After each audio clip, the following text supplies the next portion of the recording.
আসসালামু আলাইকুম সবাইকে। দৌলত হোসেন সরকারি উচ্চ বিদ্যালয় অনলাইন ক্লাসে তোমাদের সকলকে স্বাগতম। আজকে আমি নবম দশম শ্রেণীর ব্যবসা উদ্যোগের সপ্তম অধ্যায় নিয়ে আলোচনা করব। বাংলাদেশের শিল্প নিয়ে আলোচনা করব। এই অধ্যায়ে আমাদের সর্বমোট 2টি পর্ব থাকবে। আজকে আমরা 2টি পর্বের প্রথম পর্ব নিয়ে আলোচনা করব। এই 2টি পর্বের মাধ্যমে আমরা যে বিষয়গুলো নিয়ে আলোচনা করব তাদের মধ্যে হচ্ছে বাংলাদেশের শিল্প এর প্রকারভেদ, কুটির শিল্প, বিভিন্ন প্রকার কুটির শিল্পের নাম, কুটির শিল্প স্থাপনের বিবেচ্য বিষয়সমূহ, ক্ষুদ্র, মাঝারি এবং বৃহৎ শিল্প। সর্বপ্রথম শিল্প কি? সর্বপ্রথম আমাদের জানতে হবে শিল্প কি। প্রকৃতি প্রদত্ত সম্পদকে রূপগত উপযোগ সৃষ্টি করে মানুষের ব্যবহার উপযোগী করে তোলার প্রক্রিয়াকেই বলা হয় শিল্প। কিরকম? যেমন আমরা প্রকৃতি থেকে আমরা গাছ পাই এবং এই গাছ থেকে আমরা কাঠ তৈরি করতে পারি এবং এই কাঠ থেকে আমরা আমাদের বিভিন্ন ব্যবহার উপযোগী পণ্য তৈরি করতে পারি, যেমন চেয়ার, টেবিল, খাট, আসবাবপত্র, এসব। আর এই পদ্ধতিটাকে বলা হচ্ছে শিল্প। আর বাংলাদেশে সাধারণত শিল্পকে ব্যাপকভাবে 2টি ভাগে ভাগ করা হয়। একটা হচ্ছে উৎপাদনমুখী শিল্প আর একটা হচ্ছে সেবামূলক শিল্প। সর্বপ্রথম উৎপাদনমুখী শিল্প। সাধারণত যেসব শিল্পের উৎপাদন প্রক্রিয়ার সাথে সম্পর্ক তাকে উৎপাদনমুখী শিল্প বলা হয়। কিরকম? পণ্য উৎপাদন, প্রক্রিয়াজাতকরণ, সংযোজন এবং পরবর্তীতে উৎপাদিত পণ্যের পূর্ণ সামঞ্জস্যকরণ ও প্রক্রিয়াকরণ বিষয়ে সকল প্রকার শিল্প উৎপাদনমুখী শিল্পের অন্তর্গত। উদাহরণস্বরূপ আমরা বলতে পারি চিনি শিল্প, পাট ও পাটজাত শিল্প, সার শিল্প, সিমেন্ট শিল্প, চামড়া শিল্প, জাহাজ নির্মাণ শিল্প ইত্যাদি। আর আমরা যদি সেবা শিল্প নিয়ে আলোচনা করতে চাই, সেবা হচ্ছে কোনো যন্ত্রপাতি কিংবা স্থায়ী সম্পদ বা মেধা সম্পদের ব্যবহারের মাধ্যমে যে সকল সেবামূলক কর্ম সম্পাদিত হয় সেসব শিল্প প্রতিষ্ঠানকে সেবামূলক শিল্প বলা হয়। মৎস্য আহরণ, অটোমোবাইল সার্ভিসিং, বিনোদন শিল্প,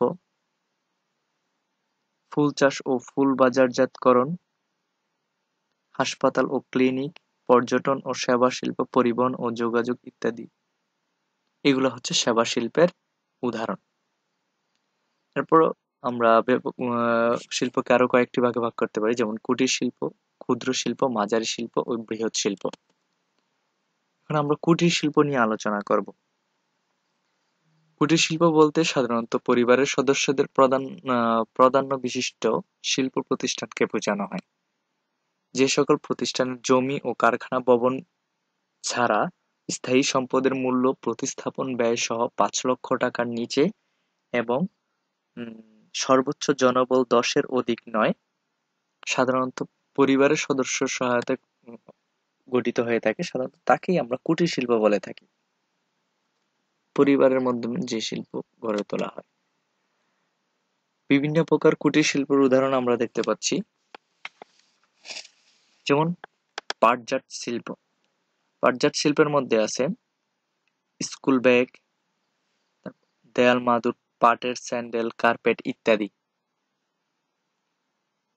তাঁত শিল্পের মধ্যে শাড়ি, লুঙ্গি, টেবিল ক্লথ, চাদর, গামছা, শীতবস্ত্র ইত্যাদি তাঁত শিল্পের উদাহরণ। এগুলা আমাদের পরিবারের মধ্যে তৈরি করা সম্ভব। বাঁশ ও বেত শিল্প। বেতের ঝুড়ি তৈরি, চায়ের ট্রে, বেতের চেয়ার, দোলনা, পুতুল ইত্যাদি তৈরি করা বাঁশ ও বেত দিয়ে তৈরি করা পরিবারের মধ্যে।